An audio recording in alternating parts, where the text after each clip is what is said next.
Welcome to కారుణ్య సమూహం స్వాధ్యాయానికి. మరి మన చక్కటి స్వాధ్యాయానికి మరొక్కసారి స్వాగతం. ముందుగా మనందరి గురువు బ్రహ్మర్షి పితామహ పత్రిజీ గారికి, గురువులందరికీ, దివ్యాత్మ స్వరూపులకి, విశ్వానికి మన యొక్క ఆత్మ ప్రణామం తెలియచేసుకుంటూ మరి ఈరోజు స్వాధ్యాయంలోకి మరి మహిమాన్విత హిమాలయాలు అనేటువంటి ఒక చక్కటి పుస్తకం నుంచి మనం చక్కటి జ్ఞానాన్ని తెలుసుకుంటున్నాము. మరి నిన్నటి రోజున ఒకానొక అమెరికన్ స్నో బోర్డర్ అంటే అంటే మంచు మీద ప్రయాణించేటువంటి ఒకానొక ఆ వ్యక్తి యొక్క ఏ విధంగా తన చిన్నతనంలో ఇప్పటి నుంచి కూడా తనకి హిమాలయాలంటే ఆ మంచు అంటే ఎలా అంటే ఇష్టము. అలాగే మరి అదే విధంగా కొంచెం ఎదిగిన తరువాత మరి వాళ్ళ తాతగారు ఆ హిమాలయాల మీద ఆడుకోవడానికి మరి ఆ హిమాలయాల మీద ఆడుకునేటువంటిది ఒక చక్కగా అది కొనివ్వడం.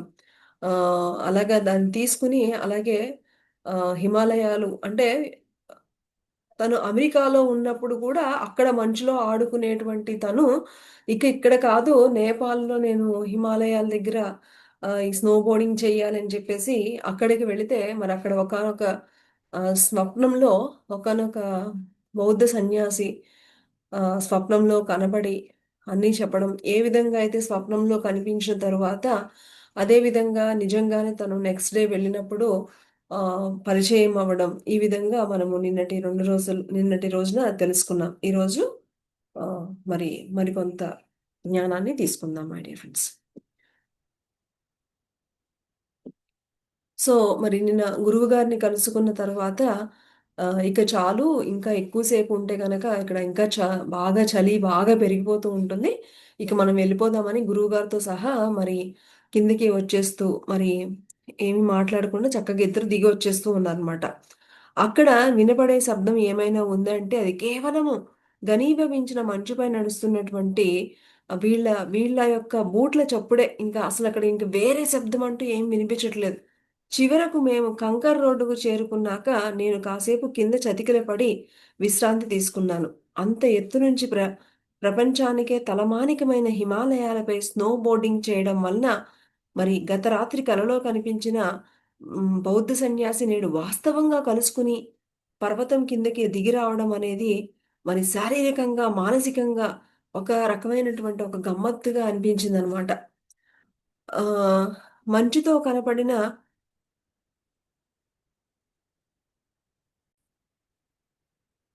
మంచుతో కప్పబడిన నేలపై కూర్చుని భారంగా ఊపిరి తీసుకుంటున్నప్పుడు మాస్టర్ ఫ్యాప్ మంద్రంగా, మధురంగా ఒక బౌద్ధ మంత్రం ని ఉచ్చరించారు.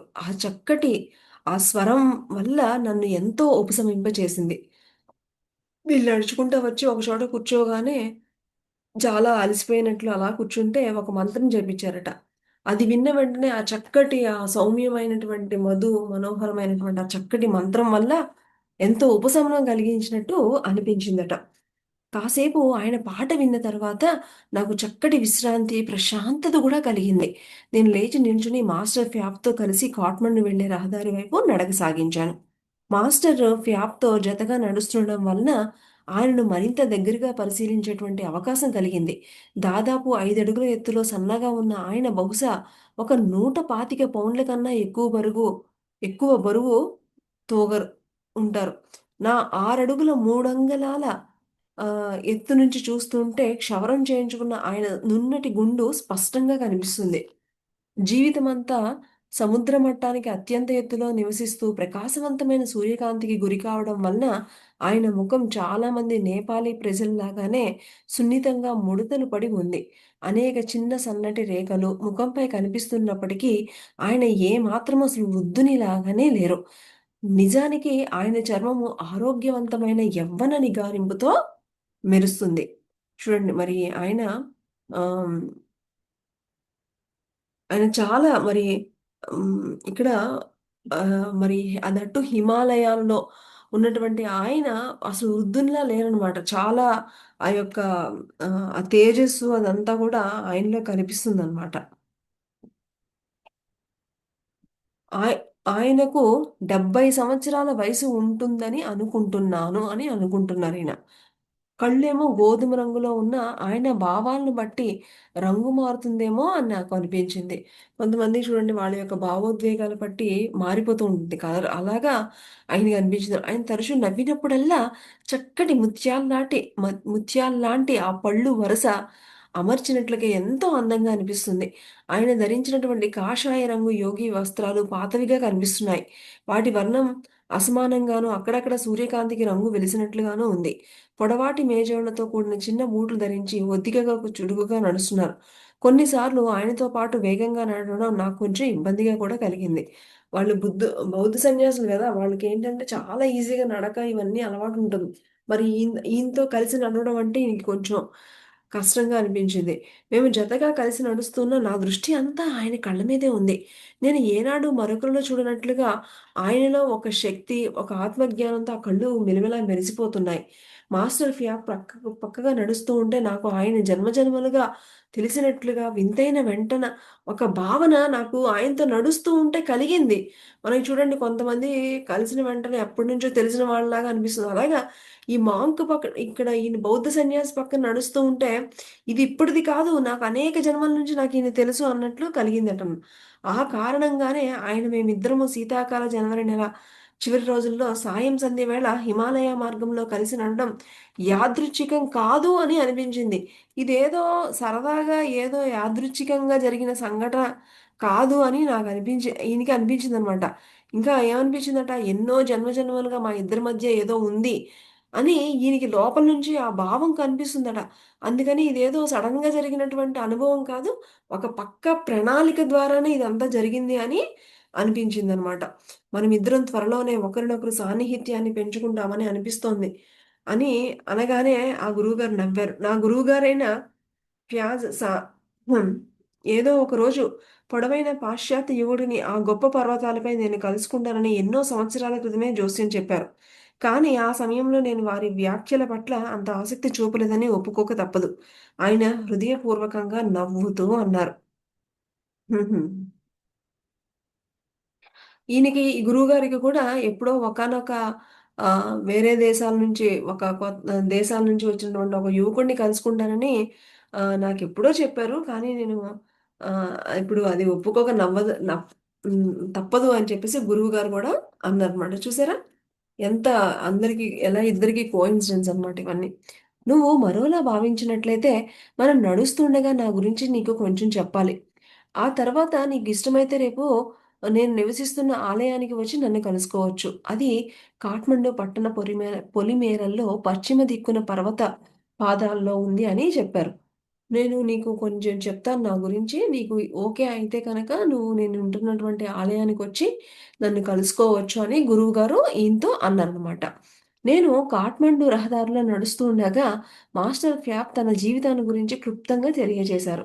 తూర్పు టిబెట్‌లోని ఒక ఆహ్, చిన్న గ్రామంలో ఆయన జీవించారని చెప్పారు. పసితనంలోనే ఆయన బౌద్ధ తత్వం పట్ల ఆకర్షితులయ్యారు. కనుక ఆ కాలంలో టిబెట్‌లో ఉన్న సాంప్రదాయం ప్రకారము తన తల్లిదండ్రులు బౌద్ధయోగం అధ్యయనం చేసి యోగిగా మారడానికి స్థానిక ఆశ్రమంలో నన్ను చేర్పించారు.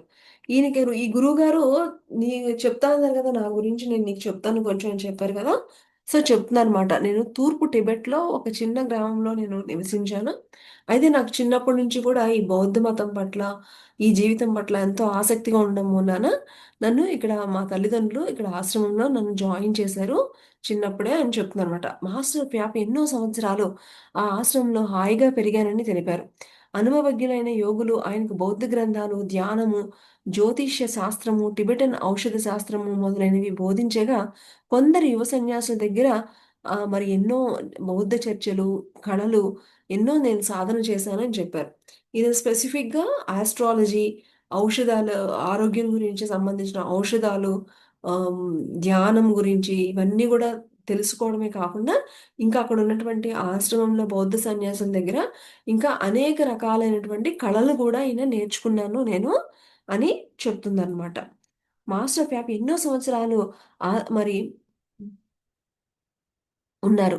అనుభవజ్ఞులైన యోగులు ఎవరైతే తమకు బోధించేవారో వారికి ధ్యానము, బౌద్ధ యోగం గురించి గొప్ప పరిజ్ఞానం ఉన్నప్పటికీ దురదృష్టవశాత్తు వారు ఎవ్వరూ కూడా జ్ఞానోదయం పొందలేకపోయారని వ్యాప్తి తెలిపారు. చూడండి, అంతమందికి జ్ఞానోదయం అంత ఎన్ని ఎన్ని కళలైనా ఉండొచ్చు, ఎంత జ్ఞానమైనా ఉండొచ్చు. కానీ వాళ్ళకైతే అందరికి కూడా జ్ఞానోదయం అయితే అందరికీ అవ్వలేదు అని చెప్తున్నారు. 19 సంవత్సరాల వయసులో ఆశ్రమంలోని యోగుల దగ్గర వారికి తెలిసిన జ్ఞానాన్నంతా నేర్చుకుని, ఇక ఆశ్రమాన్ని విడిచిపెట్టి జ్ఞానోదయం పొందిన గురువు కోసము స్వీయ శోధన మొదలుపెట్టాలని నిర్ణయించుకున్నాను. అయితే ఈయన ఆ ఆశ్రమంలో ఉన్నటువంటి ఆ యొక్క కళలు అన్నీ నేర్చుకున్నారు. కానీ అక్కడున్న వాళ్ళకి ఎవరికీ జ్ఞానోదయం అవ్వలేదు గదా! అందుకని ఇక నేను ఈ ఆశ్రమం విడిచిపెట్టేసి ఎవరికైతే జ్ఞానోదయం కలిగిందో వాళ్ళని అలాంటి గురువుని ఆహ్, నాకు కావాలి అనుకుని నిర్ణయించుకున్నారు. అంటే మొదట ఒక జ్ఞానోదయం పొందిన బౌద్ధ గురువును అన్వేషించి ఆయన్ను అధ్యయనం చేయడం అవసరమని మాస్టర్ వివరించారు. అదే. ముందుగా అసలు జ్ఞానోదయం పొందినటువంటి గురువు దొరకడం కూడా అవసరమని చెప్తుందనమాట. పరిపూర్ణంగా జ్ఞానోదయం పొందిన బౌద్ధ యోగ గురువు మాత్రమే తన జ్ఞానోదయం యొక్క సంపూర్ణ శక్తిని పునర్వినియోగపరచగలిగే శక్తిని కలిగి ఉండి, నా విలువైన జీవిత కాలంలో నేను జ్ఞానోదయం పొందే మార్గాన్ని నాకు చూపించి, నన్ను నిర్వాణానికి తీసుకువెళ్ళగలనని విశ్వసించేవాడని ఆయన చెప్పారనమాట. ఈయన ఎందుకు ఎవరికైతే పూర్తిగా జ్ఞానోదయం పొందిన వాళ్ళ దగ్గరుంటే, నాకు కూడా అలాగే జ్ఞానోదయం అవుతుంది. కాబట్టి నాకు జ్ఞానోదయం ఉన్నటువంటి గురువు కావాలని నాకు అనిపించింది. పరిపూర్ణ జ్ఞానోదయం పొందిన బౌద్ధ గురువు కోసము నేను అన్వేషణలో సంవత్సరాల తరబడి ఇండియా, చైనా, సిక్కిం, భూటాన్, నేపాల్ అన్నీ గూడా తిరిగాను. తన పర్యటనలో ఆయన అనేక మంది బౌద్ధ గురువులను సందర్శించారు. వారిలో నిజంగా కొంతమంది ఎన్నో అద్భుతాలను గూడా ప్రదర్శించేవారు. మరి కొన్ని అద్భుతాల గురించి వివరించమని, అవునా! అద్భుతాలనగానే, అవునా! ఎలాంటి అద్భుతాలు? అని ఈయన క్వెషన్ అడుగుతుందనమాట. అడగగానే ఆయన తను కలుసుకున్న కొందరు గురువులు యోగ శక్తి చేత గాలిలో లేవడము, అనేక అనారోగ్యాలను వెంటనే స్వస్థత చేకూర్చడము, కంటికి కనిపించకుండా అదృశ్యమవ్వడము, మళ్ళా ప్రత్యక్షమవ్వడము, అలాగే ఆకాశాన్ని తెల్లగానో లేదా మరో రంగులోనో మార్చేయగలగడము, అలాగే అంతర్తలాల ద్వారాలను తెరిచి ఉన్నత లోకాల పరిజ్ఞానాన్ని, వేరే లోకాలు వెళ్ళి అక్కడ ఉన్నటువంటి జ్ఞానాన్ని తెలుసుకోవడము, ఇంకా అనేక శక్తులు ఉన్న గురువుల్ని నేను కలిశాను. అసాధారణ శక్తి కలిగిన ఈ గురువులు ప్రదర్శించే అద్భుతాలని వీటినేమంటారు అంటే సిద్ధులు అని అంటారు. మరి ఈ అద్భుతాలు ప్రదర్శించే గురువులు సిద్ధులు అనబడే శక్తులను పొందడానికి అనేక సంవత్సరాలు వారు చక్రాల పైన ధ్యానం చేశారని ఆయన తెలిపారు. అంటే చూడండి నేను అనేక మంది ఈయన ఎయిమ్ ఏంటంటే ఎవరైతే జ్ఞానోదయం పొందిన గురువు కావాలని. అయితే ఆ గురువుని ఎతికే యొక్క ప్రయాణంలో చాలా మందిని కలిసారు. కానీ వాళ్ళందరూకి అనేక రకాలైనటువంటి సిద్ధులు ఉన్న వాళ్ళని ఆహ్, ఆ సిద్ధులు పొందడానికి ఎన్నో సంవత్సరాలు సాధన చేసిన వాళ్ళని గూడా నేను కలిసాను. నేను మాస్టర్ వ్యాప వివరణకు అంతరాయం కలిగిస్తూ మరి అంటే ఈ చక్రాల మీద ధ్యానం చేశాను అని చెప్పారు గదా! అసలు చక్రాలంటే ఏంటి అని ఈయనకి తెలీదు గదా! ఈయనకి. నాకేంటి అవి వివరించండి అని చెప్పారు. అప్పుడు ఈయన చెప్తున్నారు. ఈ చక్రాలు అనేవి మానవ ఆర్మ మానవుల ఆరాలో ఉండేటువంటి మార్మిక ఆధ్యాత్మిక శక్తి కేంద్రాలు అని చెప్తున్నారు. చక్రాల్ని ఇవి ఆరాలో ఉండేటువంటి శక్తి కేంద్రాలు అని చెప్పారన్నమాట. ప్రతి జీవికి తనదైన ఒక ఆరా ఉంటుంది.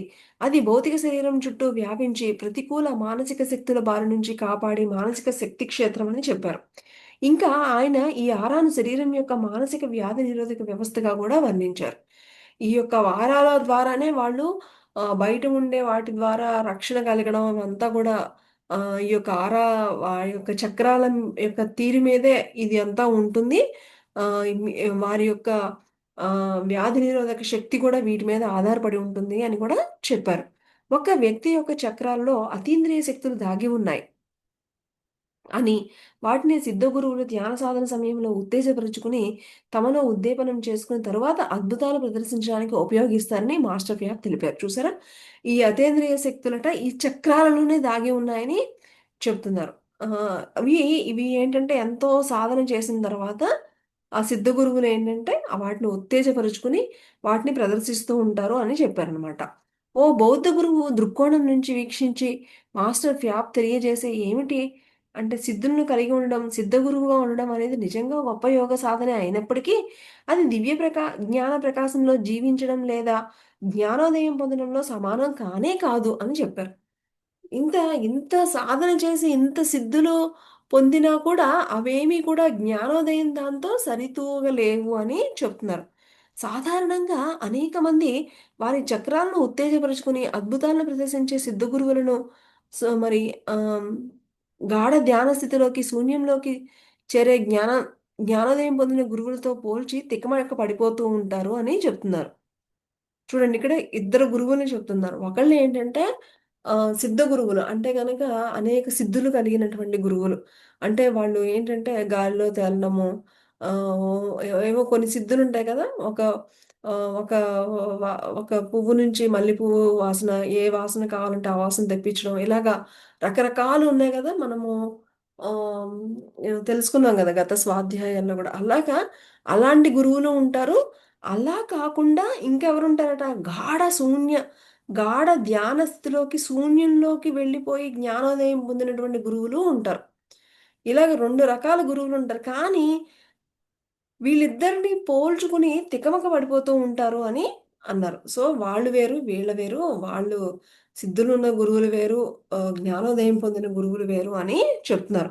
తాను సందర్శించిన సిద్ధ గురువులను వారు సంపాదించుకున్న శక్తుల చేత మహిమలు చేయగల వారి సామర్థ్యానికి మాస్టర్ వ్యాప్ ఎంతగానో ఆకర్షితులైనప్పటికీ, వారిలోని ఏ ఒక్కరు నిజమైన దివ్య జ్ఞాన ప్రకాశంతో జీవించట్లేదని ఈయనకి అర్థమైపోయింది. గు సిద్ధులుంటే సరిపోదు. అని ఇంకా వీళ్ళు జ్ఞానోదయంతో ఉండడం లేదని ఈయనకి అర్థమైందట. అప్పుడు నేను మాస్టర్ ఫ్యాప్‌ను నాకసలు జ్ఞానోదయం అంటే ఏమిటి? మరి ఈయన జ్ఞానోదయం కలిగిన గురువులు, జ్ఞానోదయం కలిగిన అంటే అడుగుతున్నాననమాట. అసలు జ్ఞానోదయం అంటే ఏమిటి? ఏమాత్రం తెలియని అందరూ ఎందుకు దాన్ని సాధించాలనుకుంటున్నారు? మొదటిసారి ఓ బౌద్ధ గురువు నిజంగా జ్ఞానోదయం పొందారో లేదో అనేది మనకసలు ఎలా తెలుస్తుంది? ఎంత చక్కటి క్వెషన్స్ అడిగారు. ఏంటి అసలు మీరు జ్ఞానోదయం అంటున్నారు కదా! అసలు జ్ఞానోదయం అంటే ఏమిటి? దాన్ని అసలు ఎలా అసలు సాధించుకుంటారో తెలీదని మరి వాళ్ళసలకి గురువులు అది పొందారో, పొందలేదో అని మనకసలు ఎలా తెలుస్తుంది? ఇవన్నీ చాలా చక్కటి క్వెషన్స్ కదా! చక్కగా అడిగారనమాట. అడిగితే అప్పుడు మాస్టర్ ఫ్యాప్ తన అభిప్రాయంలో చెప్తున్నారు.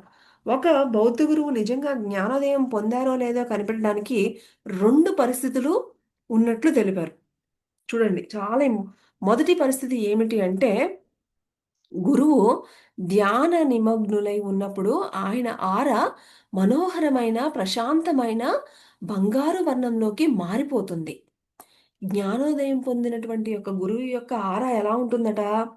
ప్రకాశవంతంగా ఒక బంగారు వర్ణంలో మనోహరంగా ఆ చుట్టూతూ జ్ఞానోదయం పొందినటువంటి గురువు యొక్క ఆరా ఎలా ఉంటుంది అనేది చెప్తున్నారు.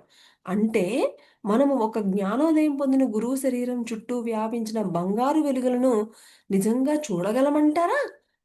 చూసారా? మామూలు సింపుల్ క్వెషన్. ఈయన జ్ఞానోదయం అసలంటే ఏంటి అని అడిగారు.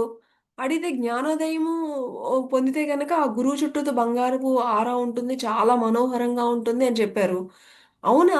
అలా అయితే మనకది ఎలా కనిపిస్తుంది? మనకెలా తెలుస్తుంది? అని చక్కగా అడుగుతున్నారనమాట. అడిగితే ఓహో! చాలా ఖచ్చితంగా అని చెప్తున్నారు. దాదాపు ప్రతి వారు జ్ఞానోదయం పొందిన గురువు ధ్యాన నిమగ్నులై ఉన్నప్పుడు ఆయన ఆరాలోని బంగారు కాంతిని చూడగలగరు. చూడగలరు. ఎందుకంటే మెలకువలో ఆయన మానసికంగా నిరోధించబడతారు. కొన్నిసార్లు బంగారు కాంతితో పాటు వేరే రంగును కూడా చూడగలం. కొన్ని ప్రత్యేక క్షణాల్లో ఒకేసారి అనేక రంగులను కూడా ఆ గురువుగారి యొక్క ఆరాలో చూడగలుగుతాం. ఈ వివిధ రంగుల ప్రభావాన్ని ఇంద్రధనస్సు వర్ణాలు అని అంటారు. ఆయనట ఎప్పుడైతే ఆ గురువుగారు వీడప్పుడైతే కొంచెం మనసు కొంచెం ప్రభావం ఉంటుంది కానీ, ఆయన గనక ధ్యానంలో నిమగ్నమైతే గనక, ఆ ఇంద్రధనుస్సులో ఎంత అందమైనటువంటి రంగులుంటాయో, అవన్నీ గూడా ఆయన చుట్టూతా మనం చూడగలుగుతాము అని చెప్తున్నారు. గురువు నిజంగా జ్ఞానోదయం పొందారో లేదో సూచించే రెండవ లక్షణం ఏమిటి అంటే, ఆయన యొక్క హాస్య చతురత. దివ్య జ్ఞాన ప్రకాశంలో జీవించే బౌద్ధ గురువు పూర్తిగా అసాధారణ చమత్కార స్వభావం కలిగి ఉంటారు. వారి కోణంలో చూస్తే అత్యంత హాస్యభరితంగా, వినోదంగా ఉంటుంది. వాళ్ళట ఇంక రెండోసారి ఇంకా చూడండి. జ్ఞానోదయం పొందిన గురువు యొక్క మెంటాలిటీ ఎలా ఉంటుందంటే, ఎంతో హాస్య చతురతతో ఉంటుందట. ఆ! ఎంతో హాస్యభరితంగా, ఎంతో వినోదకరంగా ఉంటుంది. ఇది ఆశ్చర్యం కలిగించింది. నాకెందుకో బౌద్ధ గురువులు సుఖదుఖాలను అతీతులనే ఊహ ఉండేది. కానీ ఈయన సమాచారం ప్రకారము జ్ఞానోదయం పొందడానికి ఎన్ని మార్గాలు ఉన్నాయో, నిజానికి అన్ని కోణాలు కూడా ఉన్నాయి. జ్ఞానోదయ అనుభవం అనేది ఆ గురువు యొక్క బోధనల వల్ల బోధనలు మరి వ్యక్తిత్వానికి ఒక తేలికపాటి ఉల్లాసభరితమైన లక్షణాన్ని తీసుకువస్తుంది. ఒక చక్కటి ఆ బోధనలు వింటూ ఉంటే ఒక చక్కటి ఉల్లాసకరమైనటువంటి ఆ స్థితి వస్తుందట. చూడండి, జ్ఞానోదయం పొందిన గురువు యొక్క లక్షణాలు ఎలా ఉంటాయని చెప్తున్నారు. జ్ఞానోదయం పొందిన ఓ గురువు సన్నిధిలో ఆయన కూడా ధ్యాన నిమగ్నులై ఉన్నప్పుడు మనం ఉండడం అనేది నిజంగా ఒక శక్తి తరంగాల సుడిగుండం మధ్యలో ఉండడం లాంటిది మాస్టర్ అని చెప్పారు. ఆయన పక్కన ఎవరికైతే జ్ఞానోదయం పొందినటువంటి వారి పక్కన గనక మనం కూర్చుంటే, మనం గూడా ఒక శక్తి తరంగాల ఆహ్, తరంగాల్లో కూర్చున్నట్లు ఒక అనుభవం మనకొస్తుంది అని చెప్తున్నారు. అలాంటి సమయంలో ఆ గురువు యొక్క ఆరా నుంచి ఉద్భవించే మానసిక, ఆధ్యాత్మిక శక్తి తరంగాలు అనుభూతి మన శరీరంలో అణువణువు తాకి పరవశంతో పులకరించిపోతుంది. యెస్. సో, పులకరించిపోతుందట. ఆ యొక్క ఆహ్ ఆయన పక్కన కూర్చున్నప్పుడు మన శరీరంలో ఉన్నటువంటి అణువణువు కూడా పులకరింపజేస్తుంది. జ్ఞానోదయాన్ని గురించి క్లుప్తమైన చర్చ తర్వాత మాస్టర్ ఫ్యాబ్ జ్ఞానోదయం పొందిన గురువు కోసము తన సోదరును కథలాగా మళ్ళా చెప్పసాగారు. చూడండి, ఆయన 2 విషయాలు చెప్పారు. జ్ఞానోదయం పొందినటువంటి గురువు యొక్క స్థితి ఎలా ఉంటుంది అంటే గనక, ఆయన కూర్చున్నప్పుడు ఆయన చుట్టూతూ ఉండేటువంటి ఆరాలో చక్కటి ఇంద్రధనుస్సు లాంటి రంగులన్నీ కనిపిస్తాయి. అలాగే ఆయన పక్కన కూర్చున్నప్పుడు మనం కూడా ఒక పులకరింత అనేటువంటి ఒక చక్కటి ఆ వైబ్రేషన్స్ మనం గూడా ఫీల్ అవుతాము అని చెప్తున్నారు. జ్ఞానోదయాన్ని గురించిన క్లుప్తమైన చర్చ తరువాత మాస్టర్ ఫ్యాప్ జ్ఞానోదయం పొందిన గురువు కోసం తన సోదరులను కథలాగా మళ్ళా చెప్తున్నారు. తూర్పు దేశాలన్నింటిలో పర్యటించి గాలించినా కూడా ఆధ్యాత్మిక ఎదుగుదలకు అవసరమైన 2 అర్హతలు కలవారు ఒక్కరు కూడా నాకు తారసపడలేదట. ఆయన చూడండి మరీ దేశాలన్నీ గూడా తిరిగేసారట. తిరిగేసినా కూడా ఒక్కళ్ళు కూడా ఆయనకి కనిపించలేదట అలాంటి వాళ్ళు. అయితే కొంతమంది అత్యంత హాస్య చతురత గల గురువులు నా పర్యటనలో కలుసుకున్నప్పటికీ, ధ్యానం చేస్తున్నప్పుడు వారిలో ఏ ఒక్కరి నుంచి కూడా నాకు బంగారు కాంతులు మరి వెలువడలేదు. అంటే 2 పాయింట్స్. ఒకటేమో అంటే కొంతమందిలో నేను బాగా హాస్య చిత్రత ఉన్న వాళ్ళని చూసాను. కానీ వాళ్ళల్లో మాత్రం ఆ యొక్క ఆరాలో ఆ బంగారు కాంతులు అలాంటివి నాకైతే కనిపించలేదు. ఆయన పర్యటనలో కలుసుకున్న సిద్ధయోగుల నుంచి మాస్టర్ ఫ్యాప్ ఆహ్, ఆ! ఏవైనా సిద్ధుల్ని అధ్యయనం చేశారా? ఒకవేళ చేస్తే గనుక ఆయన కూడా ఆ అద్భుతాలను చేయగలరా అని అడిగారు. నిజాయితీగా చెప్పాలంటే నాకు ఆలోచన రహిత స్థితి, శూన్యము, సమాధి, జ్ఞానోదయం వీటన్నింటికంటే వీటన్నింటికన్నా సిద్ధయోగులు వారు ప్రదర్శించే మహిమల పైనే ఆసక్తి చాలా ఎక్కువగా ఉండేదని చెప్తున్నారు. మళ్ళా చెప్తుందనమాట. ఏమని? నిజం చెప్పాలి అంటే నాకు సిద్ధులు అవన్నీ ఉంటే వాటి మీద చాలా ఆసక్తిగా కూడా ఉండేది అని చెప్తున్నారు. దివ్య జ్ఞాన ప్రకాశంలో జీవించాలనే అవగాహన అనేది మహిమలు, అద్భుతాలు ప్రదర్శించే సామర్థ్యానికన్నా ఎంతో ఉత్తమమైన ఆధ్యాత్మిక జ్ఞానం అని మాస్టర్ ఫ్యాప్ ఆహ్, అని స్పందించారనమాట. ఆధ్యాత్మిక జ్ఞానము అనేది జ్ఞానోదయ అనుభవం. అందుకోసము జ్ఞానోదయ అమృతపు అంతరాంతర కార్యకలాపాలను అర్థం చేసుకోవడం అవసరం. ఆధ్యాత్మిక జ్ఞానం అనేది విషయాలను శాశ్వతత్వపు కోణంలో చూడగలిగే అవగాహన. అది మన స్వీయ అనంతతత్వం. ఇతరులది మరియు మన అంతరంగంలోనూ, బాహ్యంలోనూ ఉండే ప్రపంచం యొక్క అనంతతత్వం. జ్ఞానోదయం అంటే ఈ యొక్క అనంత తత్వం గురించి తెలుసుకోవడము అని చెప్తుందనమాట. ఏదైతే శాశ్వతమో, ఏదైతే అందరిలో ఉందో ఆ యొక్క ఆత్మతత్వము అనంత తత్వం వైపు తెలుసుకోవడము జ్ఞానోదయం అంటే అని చెప్తున్నారు. జ్ఞానోదయ ప్రాప్తి మనల్ని సర్వదా ఆనందంగా ఉంచుతుంది అని ఆయన సంతోషంగా తెలిపారు. జ్ఞానోదయం పొందని మానవులు అనునిత్యము అనుభవించే మానసిక భావోద్వేగ సమస్యల నుంచి అది మనల్ని విడుదల చేస్తుంది. నువ్వు జ్ఞానోదయం పొందినప్పుడు అనంతమైన పారవస్యం, ప్రకాశము మరియు అందుతో జీవిస్తావు. నీవు గనక ఆ జ్ఞానోదయంది అనంతమైనటువంటి పారవస్యకత ఉంటుందట. ఆ ప్రశాంతత అనేది ఉంటుంది. ఈ ప్రపంచంలో చాలామందికి వాస్తవం అంటే ప్రతిరోజు వారి భౌతిక నేత్రాలతో చూసేది లేదా ఇతర ఇంద్రియాలతో పలుకరించగలిగేది మాత్రమే. మాస్టర్ ఫ్యాప్ తన 2 చేతులను దూరంగా చాచి మేము నడిచి వస్తున్న లోయంతా చూపించి కదిలిస్తూ వారు ఈ ప్రపంచంలో కనిపించేదే జీవితమని నమ్ముతారు అని అన్నారు. నీ చుట్టూ అంటే ఆయన చెప్తున్నారనమాట. అందరూ గూడా ఈ చుట్టూతో ఉన్న కళ్ళకు కనిపించేదే ప్రపంచం అని నమ్ముతున్నారు అని చెప్తున్నారు. నీ చుట్టూ కనపడుతున్న ప్రపంచం అంతా కూడా భౌతికమైనదిగా కనిపిస్తుంది. ఇది పర్వతాలు, వృక్షాలు, జంతువులు, మానవులు మొదలైన వాటితో నిండి ఉంటుంది. కాలం చేత పాలించబడుతుంది. పదార్థం మరి శక్తి సూత్రాలచే నిర్వహించబడుతోంది. ఈ ప్రపంచంలో మనము సుఖము, దుఃఖం, లాభం, నష్టం, జననం, మరణం మొదలైనవి అన్నీ అనుభవిస్తున్నాం. ఎంతోమంది ప్రజలకు భౌతిక స్వభావాలు, జీవితంలో భౌతికత్వం గురించి మాత్రమే అవగాహన కలిగి ఉండడం చేత వారు ఆనందం చాలా పరిమితమైపోయింది. వీళ్ళకేంటంటే ఈ సుఖము, దుఃఖము వీటితోనే ఉన్నారు కానీ అసలైనటువంటి ఆనందం గురించి అసలు తెలియక కూడా తెలీదు వీళ్ళకి అని చెప్తున్నారు. తమ నిత్య జీవితంలోని సంఘటనలు లేదా పరిస్థితులు వారి కోరుకున్నట్లుగా లేదా ఆశించినట్లుగా జరిగినప్పుడు మాత్రమే వారు ఆహ్లాదంగా ఉంటారు. అప్పుడు వారు సహజంగానే కొంతకాలం సంతోషంగా ఉండడం అనేది సహజం. అలా జరగని పక్షంలో తరచూ విచారము, దుఃఖము ఇవి కూడా సహజం. అంతే కదా! మనందరం మనం అనుకున్నవి అనుకున్నట్లుగా జరిగితే తెగ సంతోషంగా ఉంటాం. లేదు అంటే గనక దుఃఖంగా ఉంటాం అని చెప్తున్నారు. నీకు ఇప్పటికే నీ జీవితంలో అనుభవాల ఆధారంగా ఇది ఇప్పుడు నేను చెప్తున్న పాయింట్ నీకు అర్థమయ్యే ఉంటుంది కదా! అని చెప్తున్నారు. ఎంతోమంది ప్రజలు వాస్తవానికి ఆనందంగానే లేరు. వారి పైపై పటాటోపులు మిగిలిన ప్రపంచానికి చూపించడానికి ఆ కపటమైనటువంటి నవ్వుల వెనుక ఆత్మ వైఫల్యము కనబడుతుంది అని చెప్తున్నారు. ఈ గ్రహం పైన జీవిస్తున్న వ్యక్తులలో అత్యధికులు తమ జీవితంలోని సంఘటనలు లేదా పరిస్థితులు వారు కోరుకున్నట్లుగా ప్రణాళిక ప్రకారం జరగనప్పుడు సాధారణంగానే ఒకానొక కఠినమైనటువంటి బాధాకరమైనటువంటి జీవితాలను ఎంతోమంది గడుపుతున్నారు. ఇలాగ అనుకున్నవి అవ్వలేదని చెప్పేసి ఇవన్నీ కూడా చాలామంది ఇలా గడుపుతున్నారు. చాలామంది మానవులు తమ ఆధ్యాత్మిక స్వభావంతో ఏ మాత్రము సన్నిహితంగా లేకపోవడం నిజంగా ఎంతో బాధాకరం.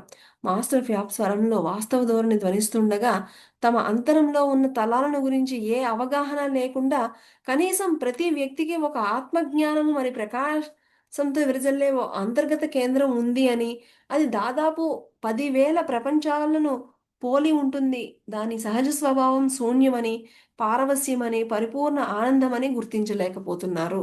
అసలు ఇది అది ఎంతసేపు ఈ భౌతిక ప్రపంచము వాటి గురించే కానీ అసలు హ్మ్.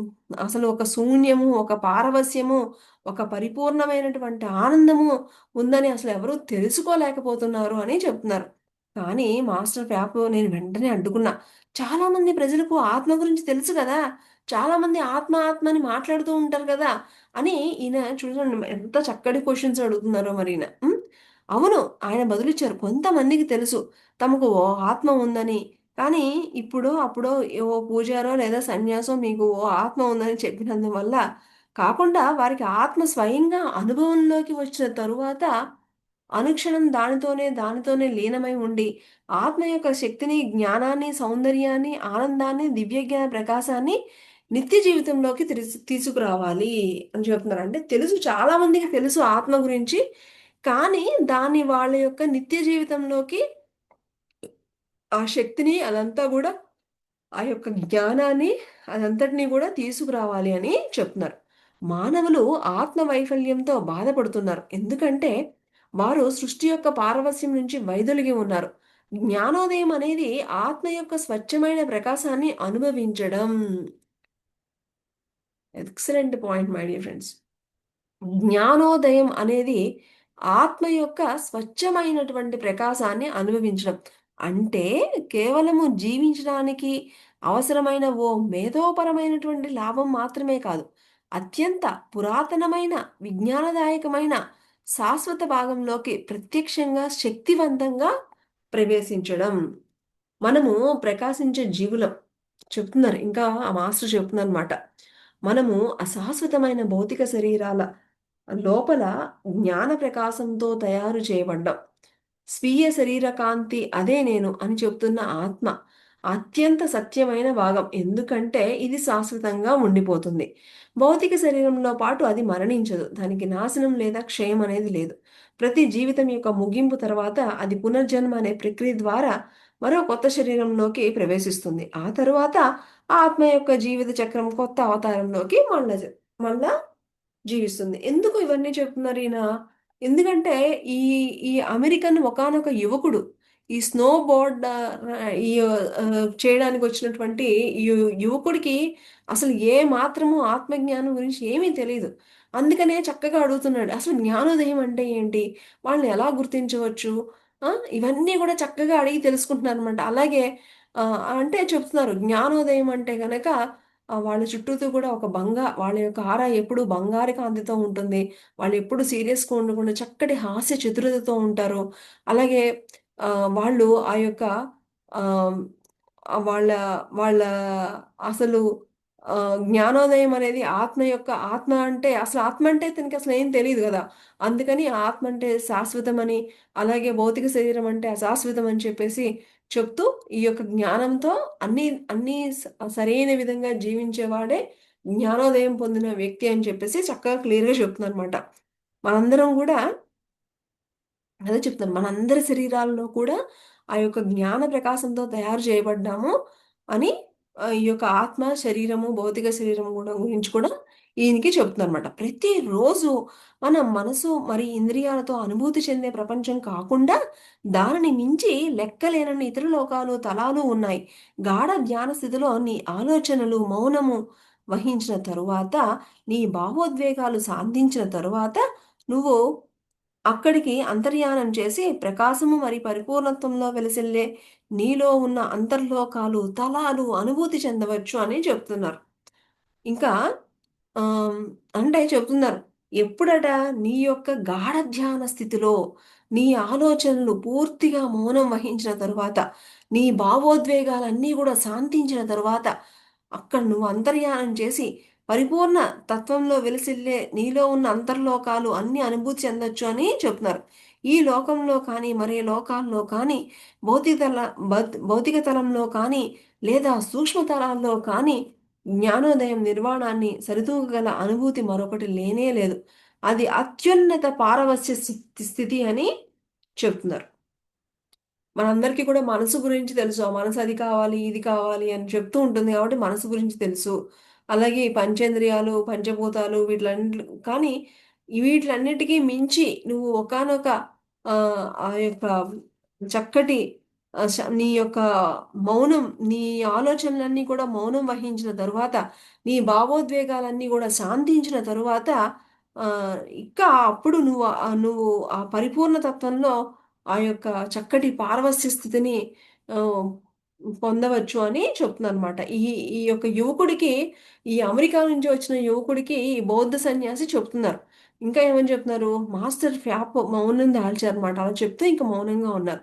జ్ఞానోదయం మరి నిర్వాణం గురించి మాట్లాడడం వల్ల ఆయన ఉన్నత తలాల్లోకి తరలించబడినట్లు కనిపిస్తుంది.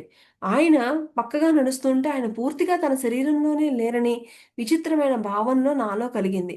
ఆయన నేను ఏమాత్రం చూడలేని, చేరుకోలేని చాలా దూరంగా ఉన్న చాలా నిగూఢమైన ప్రదేశానికి వెళ్లారని అనిపిస్తుంది. ఎప్పుడైతే ఈ యొక్క జ్ఞానోదయం గురించి మాటలు, ఈ యొక్క ఉన్నతమైనటువంటి మాటలు మాట్లాడుతుంటే, ఈ గురువుగారిలో కొంచెం మార్పుని ఈ యువకుడు గమనించాడనమాట. ఏంటి ఆయన, ఆయన ఎక్కడికో కొంచెం నిగూఢంగా ఆయన పక్కన నడుస్తూ ఉన్నా గూడా ఆయన యొక్క స్థితి డిఫరెంట్‌గా ఉంది అని ఈ యువకుడికి అర్థమైంది. చాలా సేపు నా పక్కనే మౌనంగా నడక కొనసాగించగా, ఆయన తిరిగి ప్రశాంతమైన స్వరంతో మాట్లాడనారంభించారు. ఇంకా ఆ టైంలో ఆయన మౌనంలోకెళ్ళిపోయారు. కొంచెం సేపల తర్వాత మరలా మాట్లాడడం ప్రారంభించారు. మానవులు తమ కోసము తాము ఏర్పరుచుకున్న ప్రపంచంలో పేదరికము, వ్యాధులు, కరువు, మరణము ఇవన్నీ గూడా అనుభవిస్తున్నారు. యుద్ధ హెచ్చరికలతో నిండిపోయింది. ప్రజలు ఎక్కడైనా అదృష్టము లేదా కృషి ద్వారా తమ జీవితానికి కావాల్సినవన్నీ పొందినా కూడా వారి ఆనందం చాలా స్వల్పం. నిస్సారంగా ఉంటుంది. జీవితంలో ఎంతో విజయవంతమైన వ్యక్తులు తమ లక్ష్యాలను చేరుకోవడం వల్ల ఆ విజయం ఆనందాన్ని, సంతోషాన్ని తీసుకురాకపోవడాన్ని చూసి విస్మయం చెందుతున్నారు. అంటే ఈయన ఆనందం గురించి చెప్తున్నారు. మనందరికీ లక్ష్యాలు ఉంటాయి. మనందరికీ లక్ష్యాలు, కోరికలు ఇవన్నీ ఉంటాయి కదా! అవన్నీ పొందడం మూలాన కూడా వీళ్ళు అనుకున్నట్టుగా ఆనందం ఆహ్, ర్ ఆహ్, అది ఆనందం వరకు వెళ్ళలేకపోవడం వల్ల వీళ్ళు విస్మయం చెందుతున్నారని చెప్తున్నారు.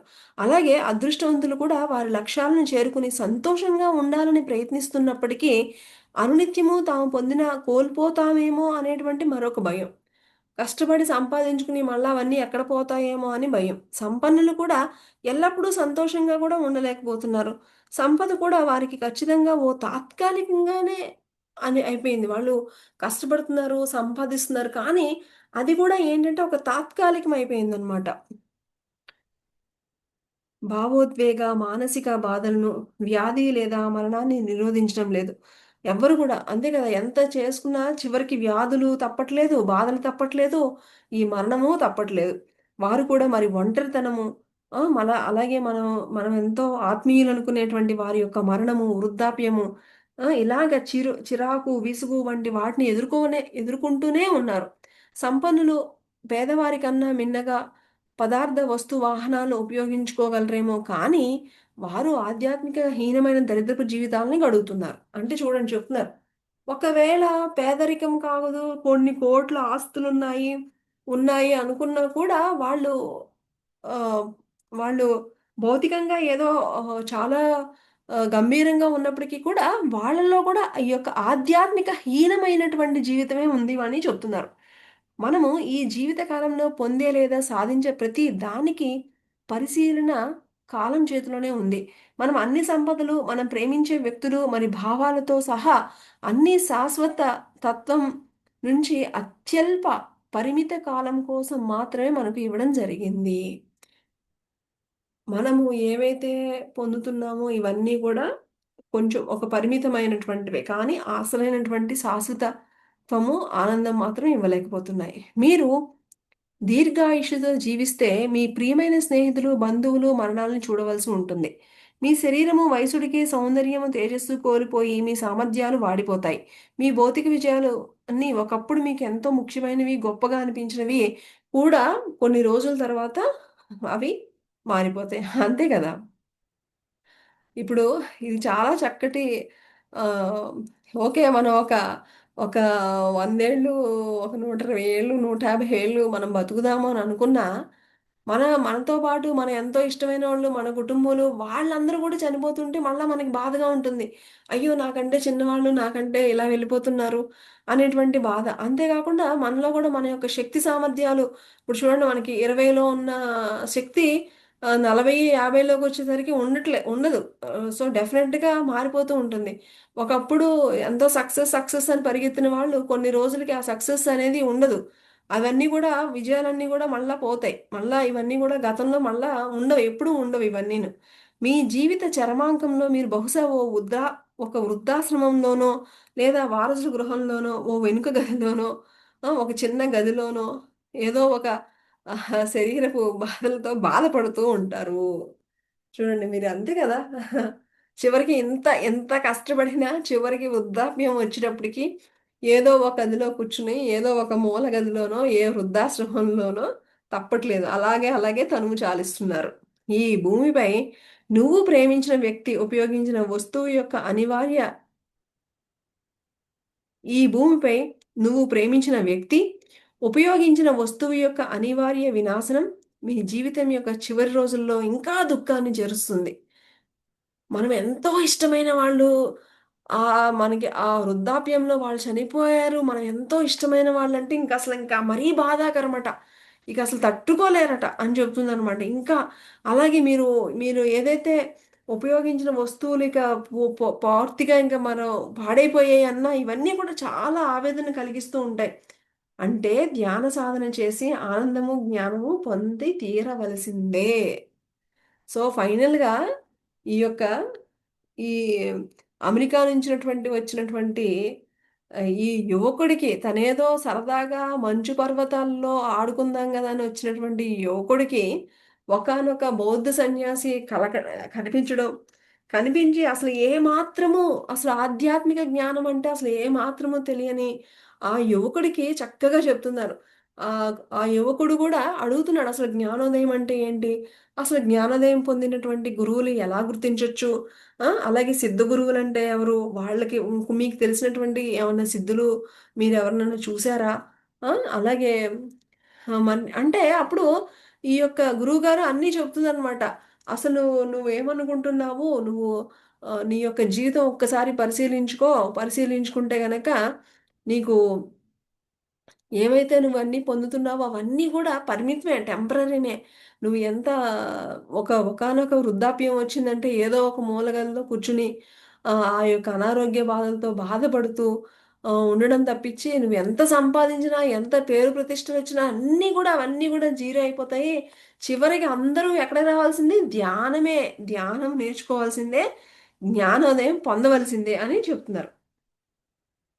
ఇంకా ఏమని చెప్తున్నారు? జ్ఞానోదయం మరి ఆహా! అలాగా మరైతే జ్ఞానోదయం పొందితే అవన్నీ ఎలా మార్చేస్తుంది అని అడుగుతున్నారు. జ్ఞానోదయం పొందడం వల్ల మనం మరణించకుండా ఉండము. నీకు జ్ఞానోదయం వచ్చిందని నువ్వు చనిపోకుండా ఉంటావా అంటే కాదు. అప్పుడు కూడా చనిపోతావు.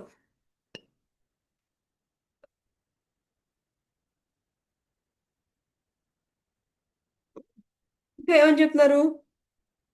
జీవితంలోని బాధాకర అనుభవాల నుంచి రక్షించబడము కాదంటారా? అలాని జీవితంలో బాధలు అవన్నీ ఏమి రావంటారా? వస్తాయి. మాస్టర్ గారు చిరునవ్వుతో నన్ను చూసినవి లేదు అని అన్నారు. ఇంకేమని చెప్తున్నారు?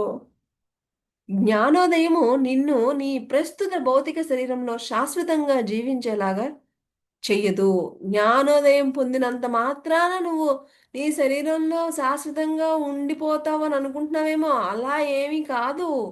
నీ జీవితంలో కలగబోయే అన్ని విపత్కర పరిస్థితులను నిరోధించదు. అలా అని చెప్పేసి నీకు జ్ఞానోదయం వచ్చింది కదా అని చెప్పేసి నీకు వచ్చేటువంటి ఛాలెంజెస్ అవన్నీ కూడా ఆగిపోతాయా అంటే నో, ఆగిపోవు. కానీ అది ఖచ్చితంగా వాటన్నింటికన్నా మిన్నగా ఎంతో ఎంతో గొప్ప సహాయం చేస్తుంది. అవునా? అలాగా? మరి జ్ఞానోదయం పొందితే మరి చనిపోతాము అంటున్నారు. మళ్ళా మీకొచ్చే కష్టాలు, బాధలు అన్నీ వస్తాయి అంటున్నారు. మరి మరి అది ఇంకేం హెల్ప్ చేస్తుంది నాకు అని ఈ యువకుడు అడుగుతున్నాడనమాట. అడుగుతుంటే అప్పుడు చెప్తున్నారు. జ్ఞానోదయం మిమ్మల్ని ఆనందంగా జీవించేలా చేస్తుంది. మనసారా నవ్వుతూ ఆ! మీరు ఊహించలేనంత మహోన్నత మైమరిపించే పారవస్యపు అనుభూతిని కలుగజేస్తుంది.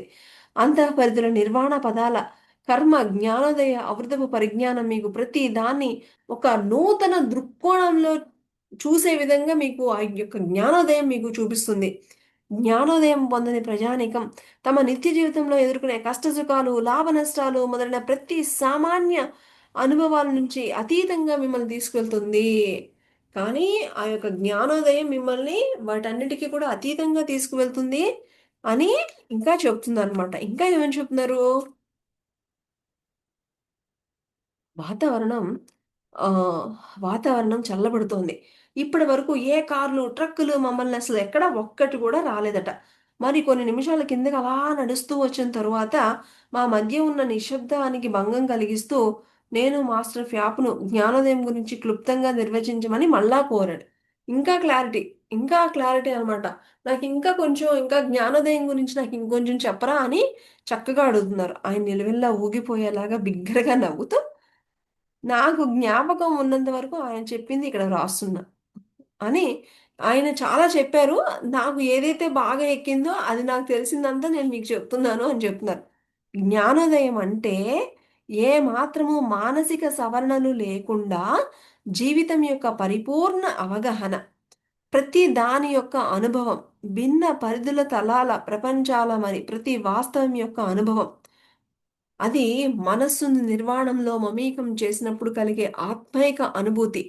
దీన్నే మా టిబెటన్లు ధర్మకాయ అంటే సత్యం యొక్క స్పష్టమైన కాంతి అంటారు. దాన్నే పారమార్థిక జ్ఞానము, పరిపూర్ణ అవగాహన అనేది అని చెప్తుందనమాట. అంటే దేని గురించి అయినా సరే ఒక పరిపూర్ణమైనటువంటి అవగాహన అని కూడా చెప్తున్నారు. ఈ ప్రపంచానికి ఆవల అంటే ఈ కనిపించేదానికే కాకుండా దానికి ఆవల మిగతా ప్రపంచాలన్నింటినీ దాటిన తరువాత ఓ అఖండమైన బ్రహ్మాండమైన పరిపూర్ణ దివ్య ప్రకాశం ఉంది. ఇదే స్వచ్ఛమైన ప్రజ్ఞానము, పారవస్యము, పరమశాంతి మరి బ్రహ్మానందము. ఇది అజ్ఞాన అంధకార స్థల కాలాల పరిధులను దాటి వాటన్నింటికి అతీతంగా వెలిగే దివ్య కాంతి ప్రకాశము అని చెప్తున్నారు. వీటన్నింటికి దాటినటువంటి ఒకానొక దివ్య కాంతి ప్రకాశం. ఆ పరిపూర్ణ దివ్య ప్రకాశంలో ఏ నొప్పి, బాధ, కష్టము, మరే విధమైన ఇంకా ఆ యొక్క ఆనందము, ఆ యొక్క కాంతిలో అవన్నీ కూడా చాలా చిన్నవి అయిపోతాయి అని చెప్తుందనమాట. జ్ఞానోదయం అంటే ఆ పరిపూర్ణ దివ్య జ్ఞాన ప్రకాశంలో అంతులేని అనుభవం. ఏది ఏమైనా జ్ఞానోదయం అనుభవం అనేది వర్ణనాతీతం. ఇది నిజంగా అవ్యక్తానుభూతి. ఇది ఎవరికి వారే స్వయంగా అనుభూతి చెందవలసిందే, వివరించడానికి తెలియదు. ఓ జ్ఞానోదయం పొందిన గురువు సమక్షంలో ధ్యానం చేయడం వల్ల జ్ఞానోదయం పొందని వారు సైతము దీని అతి స్వల్ప కాలంలోనే అనుభూతి చెందవచ్చు. చూడండి, ఇది చెప్పడానికి చెప్పేటువంటిది కాదు. కానీ ఎవరైతే జ్ఞానోదయం పొందినటువంటి గురువుల పక్కన ఎప్పుడూ ధ్యానం చేస్తూ ఉంటారో వాళ్ళు కూడా ఈ యొక్క అనుభూతిని పొందవచ్చు. అయితే నేను ఖచ్చితంగా జ్ఞానోదయం అంటే ఏమిటి అనేది నీకు నేను చెప్పలేకపోతున్నా, నిర్వచించలేకపోయినా కూడా అది అవగాహనకు అతీతమైనటువంటి అద్భుతం అని మాత్రం నేను చెప్పగలుగుతాను. నీకు ఎంతవరకు అర్థమవుతుందో నాకు తెలియదు కానీ అది మాత్రం ఒక అద్భుతం అని చెప్తున్నారు. జ్ఞానోదయం అనుభవం నీ మనసుకు బాధాకరమైన పరిమిత స్థాయి అవగాహన నుంచి విముక్తిని కలిగిస్తుంది. పరవశం, ప్రశాంతత, ప్రజ్ఞకు అసలు ఎల్లలనేవే లేవు. ఇంకా నాకు చెప్పిన తరువాత ఆయన మళ్ళా జ్ఞానోదయం పొందిన గురువు కోసము ఇంకా ఏ విధంగా ఆయన ఇదంతా ఎలా వచ్చింది? అసలు నేను చిన్నప్పుడే నా తల్లిదండ్రులు తీసుకొచ్చి నన్ను ఒకానొక బౌద్ధ భిక్షువుల ఆశ్రమంలో పెట్టారు. అయితే అక్కడ ఉన్న వాళ్ళందరూ కూడా చాలా చాలా వాళ్ళ దగ్గర అన్నీ నేర్చుకున్నాను. కానీ వాళ్ళెవరికీ కూడా జ్ఞానోదయం అవ్వలేదు. సో, ఆ జ్ఞానోదయం పొందినటువంటి గురువుగారి కోసం అని చెప్పేసి నేను ఆశ్రమం నుంచి బయటకొచ్చి అనేక దేశాలు అన్నీ తిరిగాను. ఆ తిరగడంలో నాకు అనేక మంది సిద్ధ గురువులు దొరికారు గానీ, జ్ఞానోదయం కలిగిన వాళ్ళు దొరకలేదు. అంటే ఈ జ్ఞానోదయం అంటే ఏమిటి అని చెప్పుకుంటా వచ్చారన్నమాట. సో, ఇప్పుడు మళ్ళా చెప్తున్నారు. సో, తన 29 సంవత్సరాల వయసు వరకు కూడా తన గురువును కలుసుకోకపోయినట్లయితే, ఇక తన సోదరుని విరమించి, ఓ లక్షణమైన టిబెటన్ కన్యను అన్వేషించి, ఇక తనను వివాహమాడి జీవితంలో స్థిరపడాలని ఇంక నిర్ణయించుకున్నాననమాట. ఎందుకంటే మొత్తం అన్నీ తిరిగేసారు. అన్నీ అయిపోయింది. ఇంక దొరికారా? దొరికారు. లేదంటే నేను కూడా అందరిలాగా ఒక అమ్మాయిని పెళ్లి చేసుకొని అని నిర్ణయం చేసుకుందనమాట. కానీ దురదృష్టవశాత్తు తన 29వ పుట్టినరోజు మధ్యాహ్నం సమయంలో ఆ! ఇంక లాభం లేదు. నాకు ఇక ఇంకా తప్పదు. నాకు పెళ్ళే అని జెప్పేసి వధువుని వెతకడానికని వెళుతూ ఉన్నప్పుడు ఇంకా గురువుగారి దర్శన భాగ్యం కలిగిందట. చూడండి, అప్పటి వరకు 29 సంవత్సరాలు నెతికి ఇంక నాకింక గురువు దొరకట్లేదు. నేనింక పెళ్లి చేసేసుకుందామని అమ్మాయిని చూడడానికని వెళ్తూ ఉంటే గురువుగారు దొరికారట. పొడవాటి వెంట్రుకలతో ఉన్న తెల్లని స్వీడిష్ పర్వతాహ రోహకులు తమ పాత ఆర్మీ ట్రక్కులో మమ్మల్ని ఎక్కించుకొని తిరిగి కాఠ్మండు తీసుకుని వెళ్ళడం వలన మాస్టర్ ఫ్యాప్ తన గురువు సమావేశాన్ని వివరించడానికి అంతరాయం కలిగింది.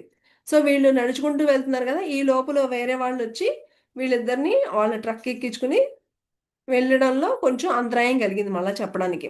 దారి పొడవునా వారు మాస్టర్ ఫ్యాప్‌తో తాము టిబెటన్ సందర్శించాలని ఎంతగా ఉబలాట పడుతున్నామో, అయితే చైనా కమ్యూనిస్టులు పర్యాటకులకు నిరోధిస్తూ సరిహద్దులను ఏ విధంగా నిర్బంధించి ఎలాగా వాళ్ళేంటంటే ఇవన్నీ చెప్తుందనమాట. మాస్టర్ ఫ్యాప్ మాత్రం మౌనంగా మేము హాస్టల్ ముందుకు వచ్చి ఆగే వరకు వారు చెప్తున్నది అలాగా వింటూ ఉన్నారనమాట. ఆ రోజు మేము విడిపోయేందుకు మాస్టర్ ఫ్యాప్ తాను నివసించే ఆలయానికి చేరుకోవడానికి దిశానిర్దేశం చేశారు. మరుసటి రోజు మధ్యాహ్నం సమయంలో తనను సందర్శించమని సూచించారు. ఇక వాళ్ళ ప్లేసెస్ వచ్చేసాయి.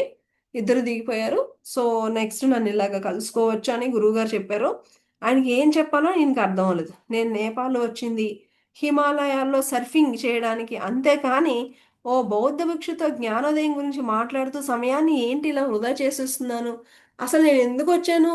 అమె అమెరికా నుంచి ఒక యువకుడు సర్ఫింగ్ చేద్దాము సరదాగా ఆ హిమాలయాల మీద సర్ఫింగ్ చేద్దామని వచ్చినతను, నేనేంటి ఇలాగ బౌద్ధ గురువుతో ఉండి నా టైం అంతా వేస్ట్ చేసేస్తున్నాను అని అనిపించిందట. నేను ఆయన ఆహ్వానానికి కృతజ్ఞతలు తెలిపాను. మరి తన జీవితం గురించి నాకు కొన్ని విషయాలు పంచుకున్నందుకు కూడా, అలాగే నేను ఆయన బోర్డ్‌తో ఢీకొట్టినందుకు మరొక్కసారి క్షమాపణ గూడా అడిగాను.